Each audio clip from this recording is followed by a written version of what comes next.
Good evening, students. So in the today's class we shall cover some more topics. So the first topic of today's class is distribution of charge.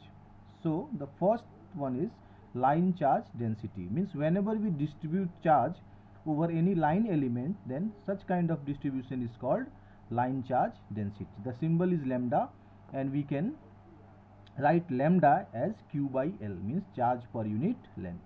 So Q can be written as lambda into L. Next is your surface charge density.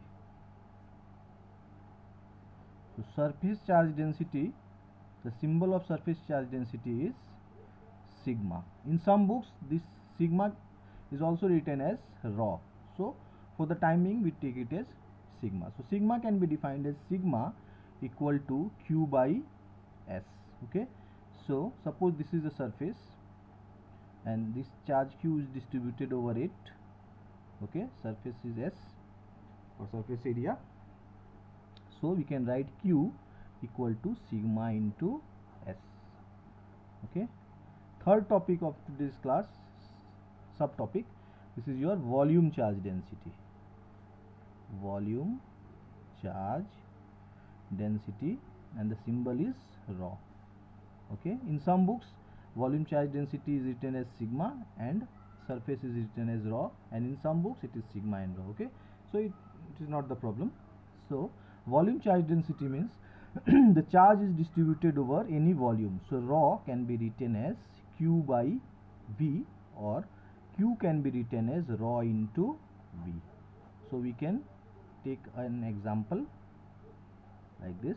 Suppose Q is distributed over this cube. This is a volumetric shape, right? So Q, volume is V, so we can write like this. Okay, so this is the first topic. There are 3 subtopics. Now next topic of today's class is second one, that is your Gauss theorem, or Gauss's law we can also call it as. So Gauss theorem, what is the statement? So it states that the flux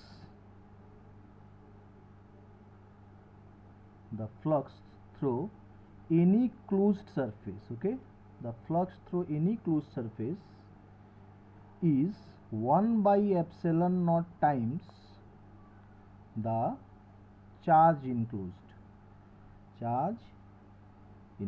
Okay, now what is the statement? It states that the flux through any closed surface is 1 by epsilon naught times the charge enclosed. So we shall see it in detail. Now what is flux? Flux can be written as phi, and it is the product of electric field and surface area. Okay, this statement, flux is electric field into surface area, you can also write it as like this: integral close, this is closed integral. I have given a circle over the integral, so E dot ds.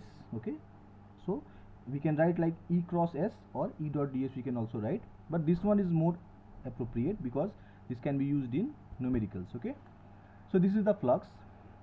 Now what is the statement? The flux through any closed surface is 1 by epsilon naught times the charge enclosed, means phi is equal to 1 by epsilon naught into charge enclosed. Okay, according to statement I have written. Okay, so let it be equation 1 and let it be equation 2. Now from 1 and 2 we can write another equation, right? From 1 and 2 we can write E into S equal to Q by epsilon naught. Okay, now we know E is electric field, S is surface area, Q is the charge, and epsilon naught is the permittivity of free space. What is epsilon? This is called permittivity of free space. Okay, what is the value? Epsilon naught is 8.854 into 10 to the power minus 12. Okay, so this is the constant value, you must have to memorize it.